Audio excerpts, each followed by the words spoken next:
Welcome to our channel. Today, we're diving into some fascinating facts about the Philippines that will absolutely blow your mind. You know, I've been lucky enough to travel the world doing this internet thing we do. I gotta tell you, the Philippines is one of those places that just gets under your skin. Maybe it's the people, always smiling, maybe it's the food. I mean, have you adobo? But there's something else. It's like this place is bursting with secrets, hidden wonders, and just plain cool stuff you won't find anywhere else. So buckle up, because we're about to take a trip through the islands of wonder and discover what makes the Philippines so darn fascinating. Let's get started. Alright, first up, we're heading underground, and no, I don't mean to one of those weird escape room things Guillermo loves so much. The Philippines is home to the Puerto Princesa Subterranean River National Park. Sounds fancy, right? Well, get this. It's got this river running right through it. But this isn't your grandma's lazy river, folks. This river flows underground. I'm talking about a 5-mile stretch of navigable river, all beneath the surface. Can you imagine? You're paddling along in a boat, stalactites hanging down like nature's disco balls. And the formations? Forget about it. We're talking thousands of years in the making, these crazy rock sculptures carved by water. It's like Mother Nature took up pottery and got really good at it. Now this place is more than just a pretty cave, it's a UNESCO World Heritage Site, which basically means it's so awesome, the entire world agrees it needs protecting. And for good reason. The ecosystem down there is off the charts. We're talking rare birds, bats the size of my head. Not really, but you get the idea.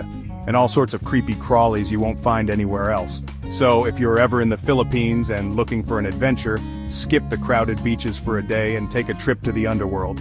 Just, maybe bring a headlamp, and maybe a biologist, and a bigger boat than I had. Alright, put down your phones, people, especially if you're one of those people always glued to their screens. You know who you are. We're talking about texting, and let me tell you, the Philippines, they've got this whole texting thing down to an art form. I'm not kidding, this country is the undisputed text capital of the world. Forget your emojis and your GIFs. These guys are sending like 1 billion text messages every single day. 1 billion! That's more than the entire population of the United States, and trust me, I've seen how much Americans love to text. I mean, think about it. You're stuck in traffic, you're waiting for your order at that fancy coffee place, you're trying to avoid talking to your in-laws. What do? You whip out your phone and start texting. And in the Philippines, it's like everyone's got their fingers permanently glued to their phone screens. They're texting about everything. The weather, the latest gossip, what they had for breakfast, you name it. I even heard a rumor that they text while riding those crazy jeepneys. Which, speaking of jeepneys, that's a whole other story for another time, but trust me, it's a wild ride. So next time you're feeling proud of yourself for sending a witty text, just remember the texting ninjas over in the Philippines. They're the real MVPs of the mobile messaging world. Okay, remember those jeepneys I just mentioned? Well, hold on to your hats, folks, because we're about to dive into the wacky, wonderful world of Filipino jeepneys. Now picture this. You're strolling down a bustling street in Manila, the air thick with the scent of adobo and diesel fuel, when suddenly this riot of color and chrome roars past. That's a jeepney, my friends, and it's like nothing you've ever seen before. Imagine a cross between a World War II Jeep and a disco ball on wheels. These things are decked out with more chrome than a rapper's teeth, painted in every color of the rainbow, and adorned with everything from religious icons to Lucky Charms to, I don't know, maybe even a spare tire or two. But here's the thing about jeepneys.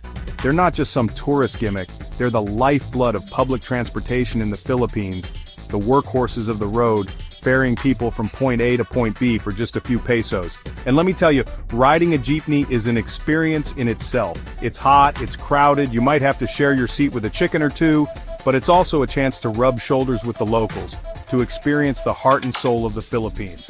Think of it like a rolling party, complete with loud music, friendly faces, and maybe even a karaoke session or two.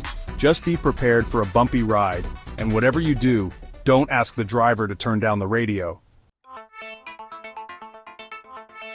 Alright, let's talk about islands, shall we? Specifically, the over 7,000 islands that make up the Philippines. You heard me right, 7,000! That's like winning the lottery, but instead of money, you get an entire island to yourself. Well, maybe not an entire island, but you get the idea. We're talking white sand beaches straight out of a postcard, crystal clear waters teeming with colorful fish, and lush green jungles just begging to be explored. It's like Mother Nature went on a tropical vacation and decided to stay forever. Now I know what you're thinking. Jimmy, 7,000 islands? Where do I even begin? Well, fear not, my friend, because I've got you covered. Let's start with Palawan, often called the last frontier. Think towering limestone cliffs, hidden lagoons with waters so clear you can see straight to the bottom, and enough natural beauty to make your jaw drop. And then there's Boracay, famous for its powdery white sand and vibrant nightlife. Imagine sipping on a mango shake while watching the sunset over the ocean, then dancing the night away under the stars. It's the stuff dreams are made of. But honestly, you can't go wrong with any of the Philippine islands. Each one has its own unique charm, its own hidden treasures waiting to be discovered. So pack your bags, grab your sunscreen, and get ready for the island-hopping adventure of a lifetime. Alright folks, let's talk coconuts. No, I'm not suggesting you start whacking them with a hammer like my Uncle Sal.